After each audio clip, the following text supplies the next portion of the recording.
Vai cair absolutismo na prova? Sim, vai cair, tá? E o absolutismo é a expressão política do Estado moderno, é um dos pilares do antigo regime, a gente viu isso. E nós vamos ter no absolutismo um rei que, a rigor, pelo menos no papel, pelo menos nos discursos, ele tem poder absoluto. Ele pode mandar e desmandar, ele pode fazer o que ele quiser. Isso nunca é uma realidade, mas nos discursos era algo sempre reiterado. E é exatamente isso que vai cair na prova. Os discursos de legitimação do absolutismo. Não é como se deu a formação do Estado moderno. Por isso eu só vou falar rapidinho desses aspectos, que é o que vai ser cobrado, tá? Aqui, o máximo do rei absolutista, que é o nosso Luís XIV, e ao lado o bisneto dele, que é o Luís XV. Então, ambos em roupas de coroação. Os retratos eram uma forma de promover a grandeza desse rei, e onde eles estivessem, eles representavam o próprio rei. Mas vamos lá. Como é que se justificou essa ideia do rei com poderes absolutos?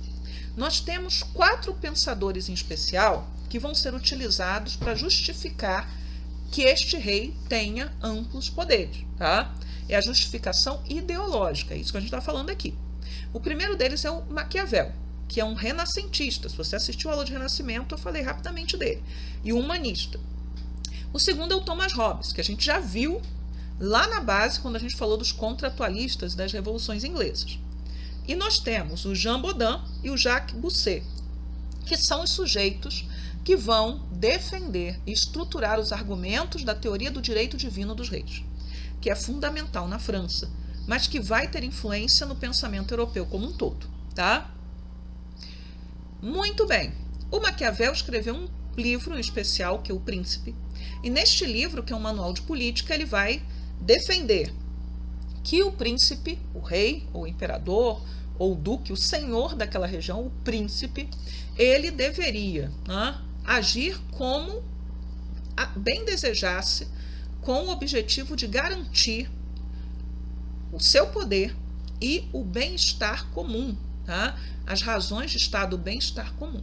Que um príncipe não deveria estar submetido a nenhum imperativo moral ou religioso, tá?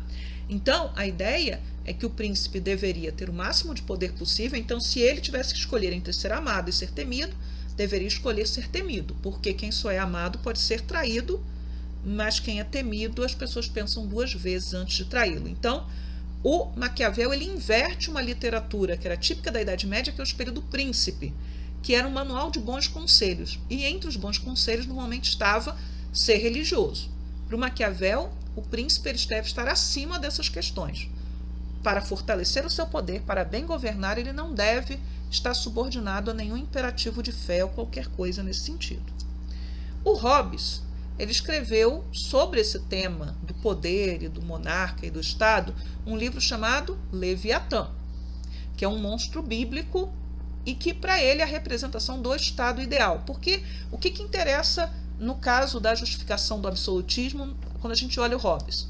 Para o Hobbes, para que haja o mínimo de prosperidade e bem-estar, os indivíduos eles devem abrir mão da sua liberdade, de boa parte dela, em favor do soberano, do monarca.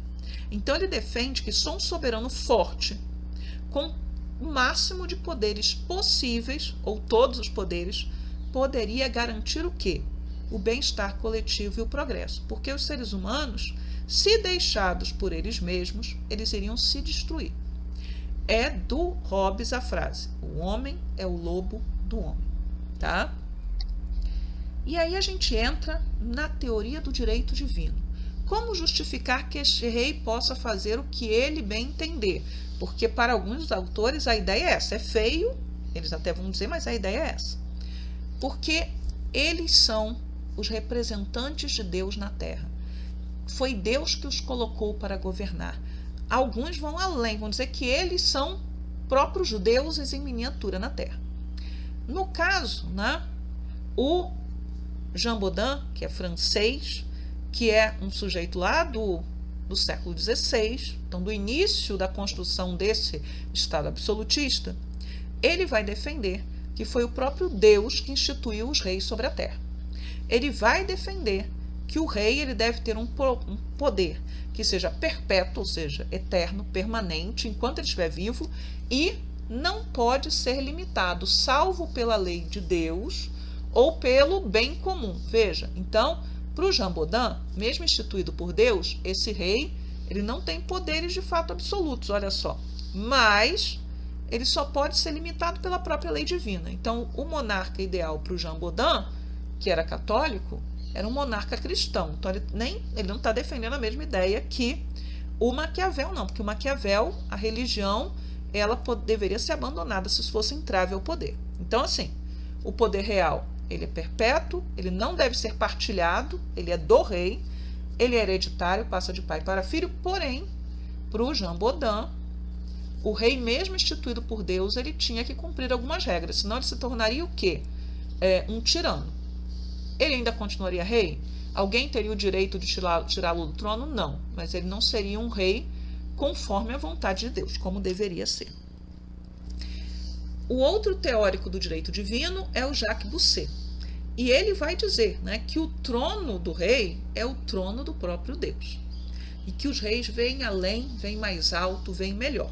Tá? Então, assim, o Bossuet, ele vai revestir o rei de uma figura divina.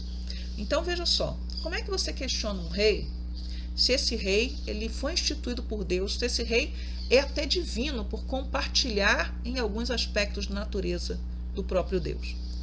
É assim que você reforça a submissão. Por isso que é tão difícil derrubar um rei. Ainda mais como foram feitas nas duas revoluções, na inglesa e nas francesas, julgar e condenar um rei.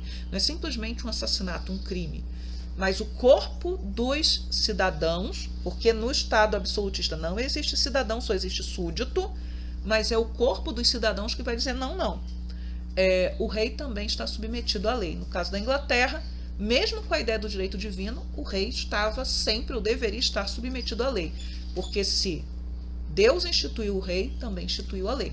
Mas então veja só, nós temos 4 teóricos do absolutismo que podem cair na prova, e 2 deles defendem o quê? Que quem deu o poder ao rei, quem instituiu como rei, foi o próprio Deus. Direito divino dos reis. Então é isso, a nossa aula sobre os teóricos do absolutismo, que é o que pode cair na prova, tá? Tchau, tchau para vocês.